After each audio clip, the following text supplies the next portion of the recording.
Anger is a complex, emotional response that typically involves feelings of irritation, frustration, or hostility in response to perceived threats, injustices, or other negative stimuli. It can manifest in various ways, such as physiological changes, such as increased heart rate, tense muscles, cognitive changes, for example, increased attention to negative stimuli, and behavioral changes, such as verbal or physical aggression. The experience and expression of anger can be influenced by a range of factors, including personality traits, cultural norms, and situational factors.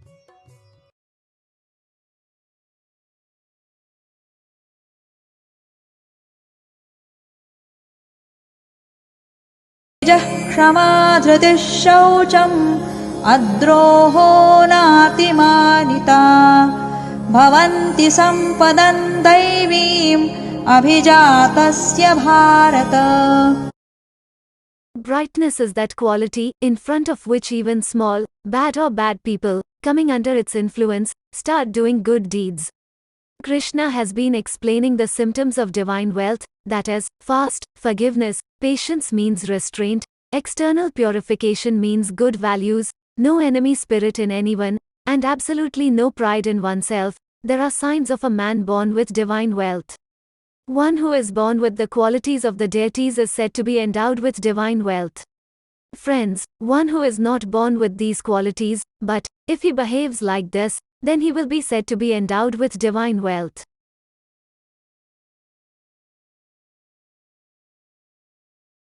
क्रोधात् भवति सम्मोहात् स्मृतिविभ्रमः स्मृतिभ्रंशात् बुद्धिनाशो बुद्धिनाशात् प्रणश्यति.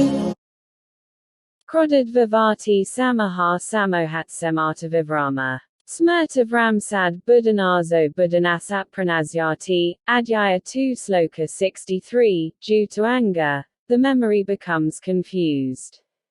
That is, the power of thinking decreases.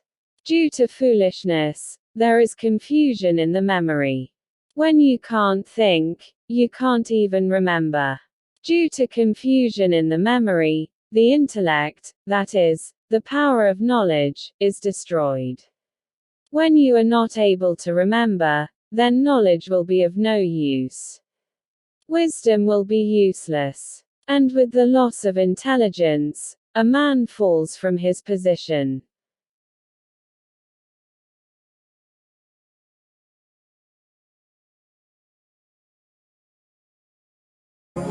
दुःखेष्वनुद्विग्नमनाः सुखेषु विगतस्पृहः वीतरागभयक्रोधस्थितधीर्मुनिरुच्यते. Do, Keshvanudvinamana, Sukasu Vigataspra, Vitaragavayakroda, Statathermanerusiat, Adhyaya 2 Sloka 56, when bad happens, in whose mind sorrow does not arise. On being good, the mind also remains calm. Don't go crazy with happiness. Anger, fear, or love, which sees everything in the same way, his intelligence remains stable, and he is called Muni or Yogi. It is only natural to be happy at good news, sad at bad. If you give something to any animal to eat, it will be happy. If snatched away, he will feel bad. But from all this, one who rises above, even in different states, does not change his own condition. Means his intelligence is stable. That means he is a sage. He deserves to be called yogi.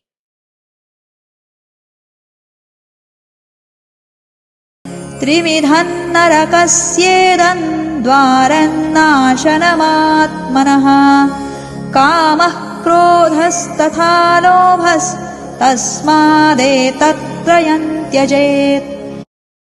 Every evil in the world has three root causes: lust, anger, and greed.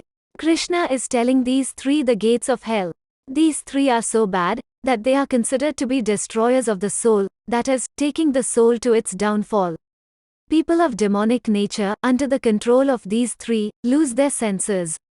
Lust, anger, and greed make you do everything you should not. Physically as well as mentally. Both the troubles would start from these three. After being trapped in their clutches, it is rare that one can escape from hell. If you want to ride your birth, then friends, give up all three.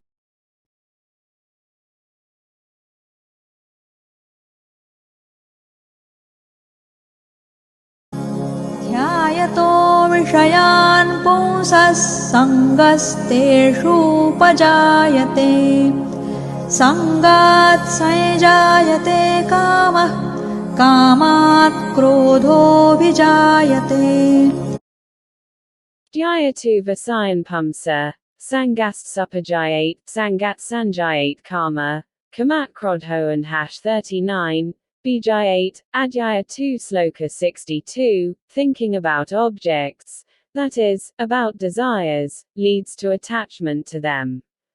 And from attachment, the desire for those objects arises. And when that desire is not fulfilled, anger arises. Just like eating more, hunger increases. Sleeping more increases sleepiness. In the same way, when you keep thinking about your desires, you just get stuck in them. And that is called attachment. The growth of attachment is called desire. And gets angry when the desire is not fulfilled. And then you lose your sense.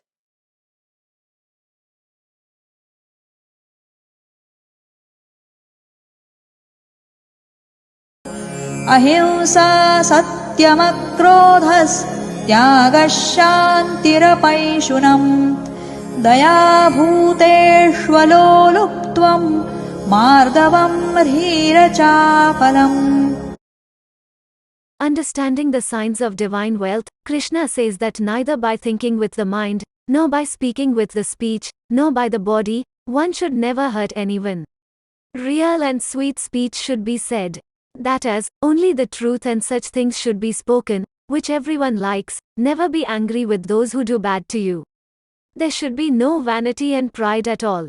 Don't think that I am the one who does everything. The mind should be stabilized, protecting it from restlessness.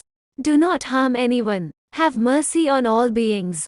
Do not allow attachment to the senses. All these symptoms can be only of people having divine wealth.